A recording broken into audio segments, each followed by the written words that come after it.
ஆன்மீகத்திற்கும் எண்களுக்கும் இடையே இருக்கக்கூடிய தொடர்பு ரொம்பவே உறுதியானது அப்படின்னு சொல்லலாம். 5, 7, 9, 11, 18, 21, 27, 108, 1008ன்னு பல எண்கள் இறைவனோட மறைமுகமாகவோ நேரடியாகவோ நம்மளுடைய இந்து மதத்தில் குறிப்பிடப்பட்டிருக்கு. இவை எல்லாமே சக்தி வாய்ந்ததாகவும் கருதப்படுது. குறிப்பாக 5ஆம் எண் சைவ சமயத்தில் திரும்ப திரும்ப பல இடங்களில் குறிப்பிடப்பட்டிருக்கக்கூடிய ஒரு எண்ணாகும். உதாரணமாக இந்து மதத்தில் சொல்லப்பட்டிருக்கக்கூடிய பருவங்கள், கங்கைகள், நாளுடைய அங்கங்கள், கவ்வியங்கள், விஷ்ணுவுடைய ஆயுதங்கள்னு பல இடங்களில் 5 5ன்னு திரும்பி திரும்பி இந்த எண்ணானது வந்திருக்கும். மேலும் பஞ்ச பூதங்களும் 5 தான். மனம், புத்தி, அகங்காரம், சித்தம் மற்றும் உணர்வுன்னு 5 கரணங்கள் இருக்குது. பிராணன், அபானன், வியானன், உதானன் மற்றும் சமனா அப்படின்னு வாழ்க்கையுடைய 5 சுவாசங்களானது இருக்குது.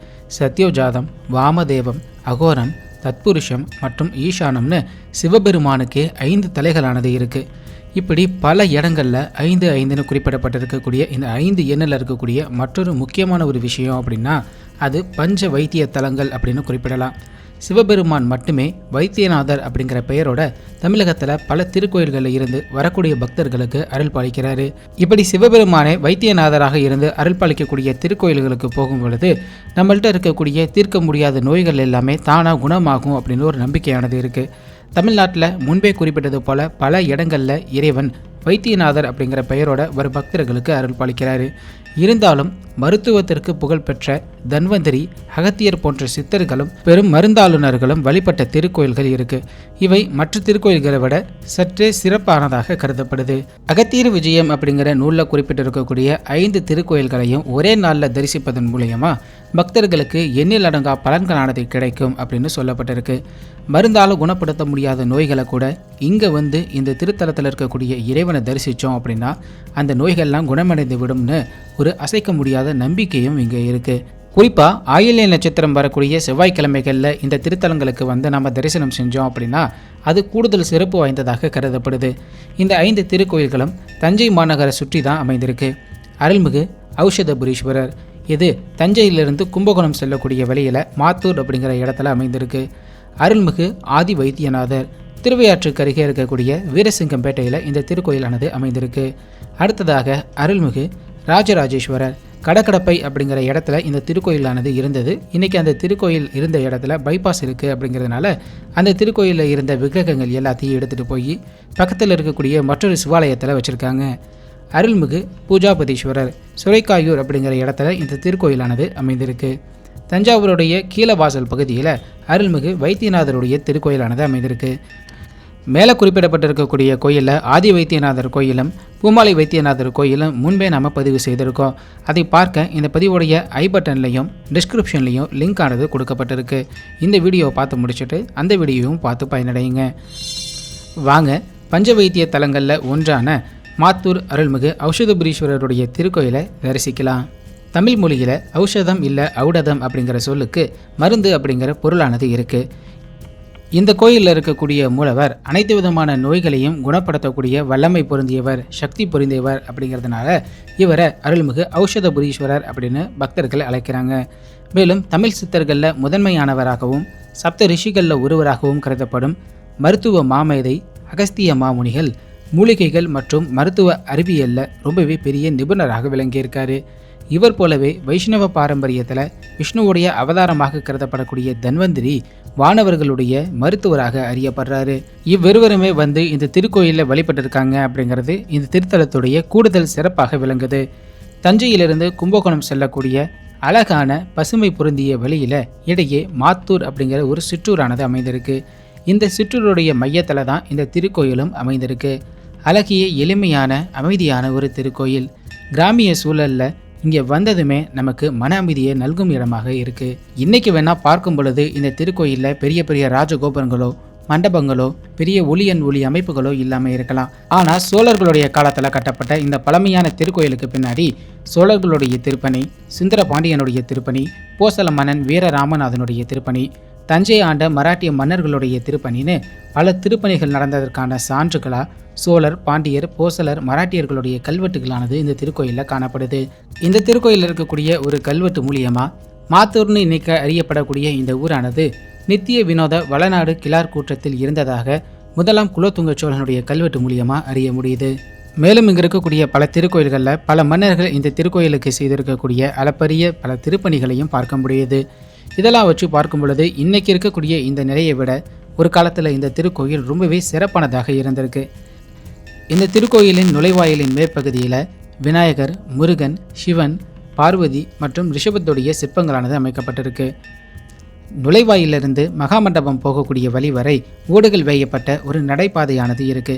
இந்த பாதையை தாண்டி வரும் பொழுது அங்கே சற்று வித்தியாசமான ஒரு வட்ட வடிவ ஒரு அமைப்பானது இருக்கு.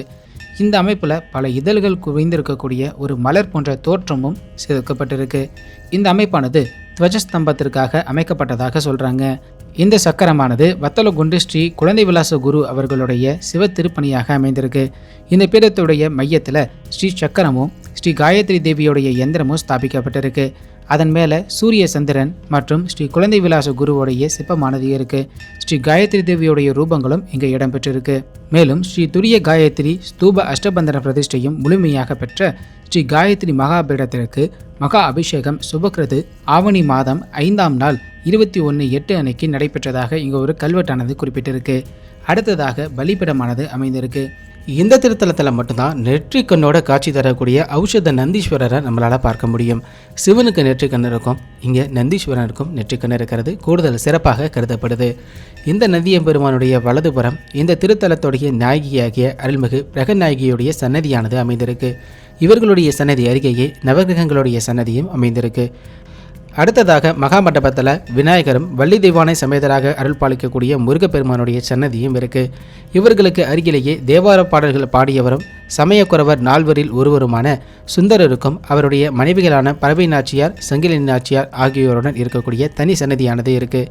மேலும் அங்கேயே மண்டபத்தில் தனி பானமும் குபேரலிங்கமும் ஔஷத சூரியன், சண்டிகேஸ்வரர், ஔஷத பைரவருடைய சன்னதிகளானது அமைக்கப்பட்டிருக்கு. இங்கு இருக்கக்கூடிய இந்த ஔஷத பைரவருக்கு தேய்பிறை அஷ்டமி, அதாவது சந்திரன் குறையக்கூடிய 8வது நாளில் சிறப்பு பூஜையானது நடைபெறுது. பக்தர்கள் அவரவர்களுடைய எதிரிகளுடைய செயல்களிலிருந்து தங்களை காத்துக்கொள்வதற்காகவும் நிவாரணம் பெறுவதற்காகவும் இந்த ஔஷத பைரவரை வழிபடுறாங்க. பிரகநாயகி அம்மனுக்கு ஒவ்வொரு நாளும் நவராத்திரி விரதமானது மேற்கொள்ளப்படுது. எனவே அவங்க ஆன்மீக ரீதியாக ரொம்பவே சக்தி வாய்ந்தவங்களாக கருதப்படுறாங்க.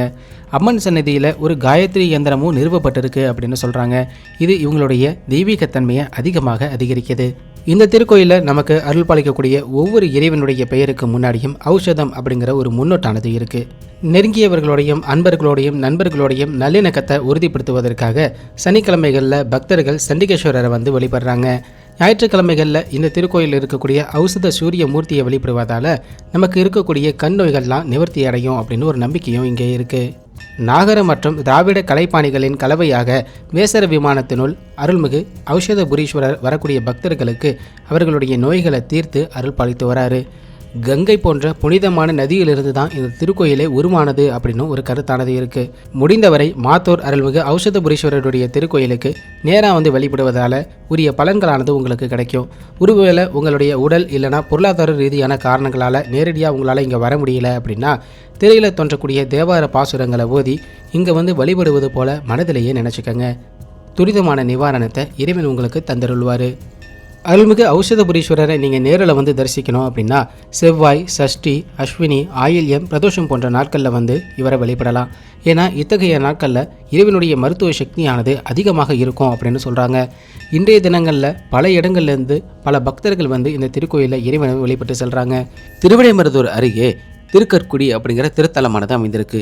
இந்த திருத்தலத்தில் அருள்மிகு அருமருந்து நாயகி சமேத ஸ்ரீ கற்குடேஸ்வரருடைய திருக்கோயிலானது அமைந்திருக்கு.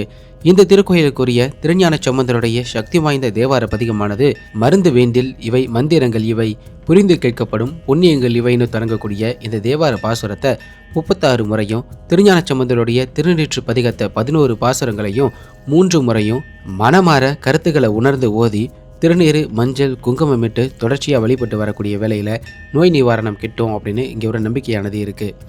பிரகநாயகி அம்மன் ஒவ்வொரு நாளும் நவராத்திரி விரதத்தை மேற்கொள்வதாக கூறப்படுது. இதனால் ஆன்மீக ரீதியாக இவங்க ரொம்பவே சக்தி வாய்ந்தவங்களாக கருதப்படுறாங்க. மேலும் அம்மன் சன்னதியில் ஒரு காயத்ரி யந்திரமும் நிறுவப்பட்டிருக்கு. இந்த யந்திரமானது இவங்களுடைய தெய்வீக தன்மையை இன்னும் அதிகமாகவே அதிகரிக்குது அப்படின்னு சொல்கிறாங்க. நீங்களும் மாத்தூரில் அமைந்திருக்கக்கூடிய அருள்மிகு ஔஷதபுரீஸ்வரருடைய திருக்கோயிலுக்கு வந்து அவருடைய இறையருள் பெறணும் அப்படின்னு வேண்டி கேட்டுக்கிறோம். நீங்கள் இந்த திருக்கோயிலுக்கு வரணும் அப்படின்னா முன்பாகவே அர்ச்சகருக்கு நீங்கள் தகவல் கொடுக்கணும். ஏன்னா கிராமத்தில் இருக்கக்கூடிய கோயில் அப்படிங்கிறதுனால குறிப்பிட்ட நேரங்களில் மட்டும்தான் இங்கே அர்ச்சகர்கள் இருக்காங்க. தற்போதைக்கு இந்த திருக்கோயிலில் இருக்கக்கூடிய அர்ச்சகருடைய தொடர்பு எண்கள் மற்றும் திருக்கோயிலுடைய அமைவிடத்திற்கான கூகுள் மேப் லிங்க்னு எல்லாமே இந்த பதிவுடைய டிஸ்கிரிப்ஷனில் குறிப்பிடப்பட்டிருக்கு. இந்த பதிவு போலவே மற்றொரு பயனுள்ள பதிவில் உங்களை நாங்கள் சந்திக்கிறோம். அதுவரை யாத்ரீகனுடைய ஆன்மீக யாத்திரை தொடரும்.